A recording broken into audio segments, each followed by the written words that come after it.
ये कहानी 13 साल के एक बच्चे की है जिसको एक औरत पर दिल आ जाता है और वो उसको पाने के लिए क्या करता है वहीं हम इस एक्सप्लेनेशन में देखेंगे। अगर आपको वीडियो अच्छा लगे तो चैनल को सब्सक्राइब और वीडियो को लाइक करें। कहानी की शुरुआत होती है इटली के छोटे से टाउन को दिखाते हुए, जहां कुछ सरकारी ऑफिसर कह रहे होते हैं कि सभी को टीवी और रेडियो ऑन रखने हैं क्योंकि सरकार कुछ अनाउंसमेंट करने वाली है। यहाँ से सीन शिफ्ट होता है और हम एक लड़के को देखते हैं जिसका नाम रेनेटो होता है, जो अपने फादर के साथ साइकिल लेने आया होता है। रेनेटो साइकिल लेने के बाद अपनी साइकिल दोस्तों को दिखाने जाता है। जब रेनेटो अपने दोस्तों के पास जा रहा होता है तभी टाउन के लोग रेडियो से सुनते हैं कि इटली और फ्रांस के बीच युद्ध हो गया है। खैर रेनाटो अपने दोस्तों के पास चला जाता है और उन्हें अपनी साइकिल दिखाने लगता है। तभी उनमें से एक लड़का बोलता है कि वो आने वाली होगी और ये सुनते ही सभी एक लाइन में बैठ जाते हैं। रेनेटो को नहीं पता था कि कौन आ रही है। वो सभी दोस्तों के साथ बैठ जाता है। तभी वहाँ से टाउन की सबसे खूबसूरत औरत मेलिना आ रही होती है, जिसे देख के रोनाटो के सभी दोस्तों को होश उड़ जाते हैं और रोनाटो तो उसे देख के अलग ही दुनिया में पहुँच जाता है और मेलिना वहाँ से चली जाती है। तभी वो सारे लड़के उसका टाउन तक पीछा करते हैं। इसके बाद सीन शिफ्ट होता है और हमें मेलिना के फादर को दिखाया जाता है, जो कि एक टीचर होते हैं और ये सभी बच्चे उनके स्टूडेंट थे। अब रात में हम रेनेटो को देखते हैं जिसके सिर पर मेलिना का जादू चल गया था। इसलिए रोनाटो अपने दोस्तों के साथ मिलके हर रोज मेलिना का पीछा करता है। और फिर एक दिन स्कूल खत्म होने के बाद रेनेटो मेलिना के घर जाता है और उसके घर के सामने जाके बैठ जाता है। तभी थोड़ी देर बाद मेलिना के घर का गेट खुलता है और वो रेनेटो को अपने पास बुलाती है और उसे बोलती है कि मेरे लिए सिगरेट ला दो प्लीज। इतने पास से मेलिना को देख के रोनाटो के होश उड़ जाते हैं। तभी एक झटके के साथ रोनाटो का ये खूबसूरत सपना टूट जाता है, यानी कि ये कोई सच नहीं है। वो खुली आंखों से सपना देख रहा था। वहीं टाउन के लोग भी मेलिना को एक अच्छी औरत नहीं समझते थे, लेकिन अंदर ही अंदर रेनेटो मेलिना को बहुत पसंद करने लगा था। अब रेनेटो को भी लगने लगा था कि वो अब बड़ा हो गया है, इसलिए उसे हाफ पैंट नहीं पहनना चाहिए। इसलिए वो अपने फादर की पैंट लेके जहाँ जाकर वो उसे अपने साइज की करवा लेता है। लेकिन घर जाते ही जैसे उसके फादर को ये पता चलता है कि रेनेटो ने उसकी पैंट चोरी करके छोटी करवा दी है, तो उनको गुस्सा आ जाता है और वो रेनेटो को मारते हैं। लेकिन रेनेटो अब नहीं मानने वाला था। फिर रात के समय रेनेटो मेलिना के घर पे जाता है और पेड़ पे चढ़ के एक होल से मेलिना के घर के अंदर देखने लगता है, जहाँ मेलिना अपने सोफे पे लेटी हुई थी। यहाँ हमें पता चलता है कि मेलिना का पति एक वॉर में गया हुआ है और वो अब तक लौट के नहीं आया है। लेकिन रोनाटो अब खुद को रोक नहीं पाता और उसे मेलिना के ही सपने आते रहते हैं। जब मेलिना अपने घर से निकलती है तब रेनेटो और उसके दोस्त और टाउन के बाकी सभी लोग मेलिना को घूर घूर के देखते रहते हैं, लेकिन मेलिना किसी को भी नहीं देखती थी। वो नीचे गर्दन करके चली जाती है। ऐसे ही कुछ दिन बीत जाते हैं। फिर एक दिन रात में रेनेटो मेलिना के घर जाता है और होल से देखता है और मेलिना को नाइट ड्रेस में देख के रोनाटो के पसीने छूटने लगते हैं। लेकिन मेलिना को भनक भी नहीं होती है कि कोई उसे देख रहा है। अब अगले दिन रेनेटो मेलिना का पीछा करता है।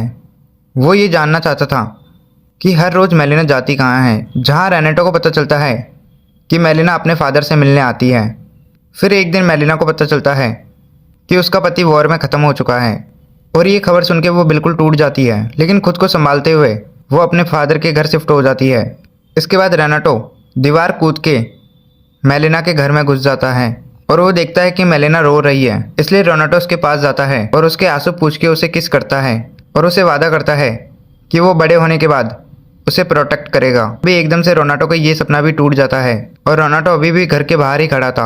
कुछ दिन बाद रोनाटो मेलिना के घर जाता है, जहाँ वो देखता है कि मेलिना के कपड़े बाहर सूख रहे हैं। इसलिए रोनाटो मेलिना का चुपके से एक कपड़ा चुरा लाता है और घर जाके रात में उसे इमेजिन करने लगता है और अपने मुंह पर रख के सो जाता है। लेकिन सुबह जब रोनाटो के फादर रोनाटो को उठाने जाते हैं तब वो उस कपड़े को देखते हैं, जिसे देख के उसको बहुत मार पड़ती है और उसे एक रूम में बंद कर देते हैं। लेकिन 3-4 दिन बंद रहने के बाद रोनाटो ने कुछ खाया नहीं था, इसलिए उसकी तबीयत खराब हो जाती है और डॉक्टर को बुलाते हैं। डॉक्टर बोलता है कि इसे खुली हवा में रहने दो। इसके बाद रोनाटो वापस से आजाद हो जाता है। फिर सीन शिफ्ट होता है और हम मेलिना के फादर को देखते हैं, जहाँ उन्हें एक लेटर मिलता है जिसमें लिखा हुआ था कि मेलिना का टाउन के हर आदमी के साथ अफेयर है। और ये पढ़ के वो गुस्से में मेलिना को घर से बाहर निकाल देते हैं। अब रोनाटो को पता चलता है कि मेलिना वापस अपने घर आ गई है, तो रोनाटो दोबारा उस होल से देखने लग जाता है। एक दिन जब रात में रोनाटो मेलिना के घर में झांक रहा होता है तभी वो देखता है कि मेलिना के साथ एक ऑफिसर है और उन दोनों को देख के ऐसा लग रहा था कि उनका अफेयर चल रहा है। ये देख के रोनाटो काफी उदास हो जाता है। थोड़ी देर के बाद जब वो पुलिस ऑफिसर घर के बाहर आता है तभी उसे एक डॉक्टर मिलता है जो खुद को मेलिना का फियांसे बताता है और दोनों में काफी लड़ाई होती है। तभी वहाँ पे पुलिस वाले के साथी आ जाते हैं। दूसरे दिन हम देखते हैं कि ये बात टाउन में फैल गई है और हर तरफ उसी की बात चल रही होती है। सभी ये बोल रहे होते हैं शादीशुदा आदमी के साथ अफेयर करने से मेलिना को जेल भी हो सकती है। इसके बाद मेलिना एक लॉयर के पास जाती है। वो लॉयर भी मेलिना का दीवाना होता है। वो मेलिना का केस लड़ता है और उसे जीत भी जाता है। जिसके बाद वो रात में मेलिना के घर जाता है, जहाँ वो मेलिना के साथ ज़बरदस्ती करने की कोशिश करता है और ये सब कुछ रोनाटो उस हॉल से देख रहा होता है। लेकिन मेलिना कुछ कर नहीं पाती है और उसे ज़बरदस्ती उस आदमी के साथ सोना पड़ता है। दूसरे दिन हम देखते हैं कि मेलिना के फादर की डेथ हो गई है। अब मेलिना के साथ कोई नहीं था और अब उसके हस्बैंड की पेंशन आना भी बंद हो गई थी और मेलिना के पास अब पैसे भी खत्म हो गए थे। इसलिए मेलिना अब सीजर उठाती है और अपने बाल काट लेती है और सोचती है कि जब दुनिया मुझे बुरी औरत समझती है तो क्यों ना मैं बन जाऊं। इसके बाद मेलिना अपने न्यू लुक के साथ टाउन में जाती है और मेलिना का ये लुक देख के सभी लोग हैरान हो जाते हैं। वहीं मेलिना को देख के सभी आदमियों का दिल धड़कता था, इसलिए टाउन की सभी लड़कियां और औरतें उससे जलने लगती है। और जब वो जाके एक कैफ़े में बैठती है और सिगरेट निकालती है तो सभी आदमी लाइटर लेके आ जाते हैं। अब रोनाटो रोज़ रात को मेलिना के घर जाने लगता है और वो देखता है हर रोज़ नए नए आदमी आते हैं जो मेलिना को पैसे देते हैं और अपनी भूख मिटाते हैं।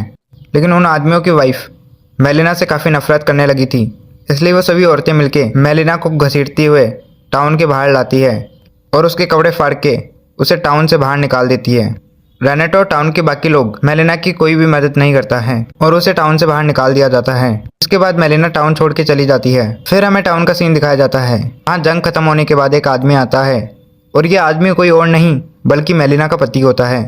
असल में वो मरा नहीं था। इसके बाद वो अपने घर जाता है जहाँ कोई और रहने लग गया था। इसके बाद वो पुलिस स्टेशन जाता है और अपनी वाइफ के बारे में पता करता है, लेकिन उसे कुछ नहीं पता चलता है। इसलिए वो टाउन में सभी लोगों से पूछने लगता है। अब सभी लोग उसे बोलते हैं कि तुम्हारी वाइफ बुरी औरत बन चुकी है और अब वो यहाँ पे नहीं रहती है। फिर रोनाटो सोचता है कि अब वक्त आ गया है कि मैं मेलिना के पति को सब कुछ सच सच बता दूं। इसलिए वो एक लेटर लिखता है और उसे मेलिना के हस्बैंड के पास फेंक के चला जाता है, जिसमें लिखा हुआ था कि मेलिना कोई बुरी औरत नहीं थी, टाउन के सभी लोगों ने उसे ऐसा बनाया है।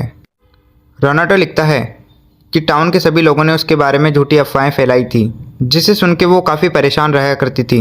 और रोनाटो ये भी लिखता है कि किस तरह मेलिना को यहाँ से निकाला गया। ये पढ़ने के बाद मेलिना के हस्बैंड को काफ़ी गुस्सा भी आता है और वो दुखी भी होता है कि जिन लोगों की रक्षा के लिए वो जंग लड़ने गया था उन्हीं सभी लोगों ने उसकी वाइफ के साथ क्या क्या किया। खैर इसके बाद उसका हस्बैंड उसे ढूंढने के लिए निकल जाता है। कुछ दिनों बाद टाउन में सब कुछ नॉर्मल चल रहा होता है और काफ़ी हलचल भी होती है।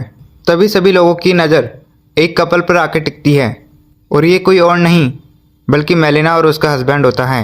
और सभी लोग मेलिना को इज्जत के साथ देखने लगते हैं क्योंकि मेलिना उसके हस्बैंड के साथ थी। फिर मूवी के आखिरी में हमें रोनाटो को दिखाया जाता है जो मेलिना को लास्ट बार देखता है और इसी के साथ ये मूवी ख़त्म होती है।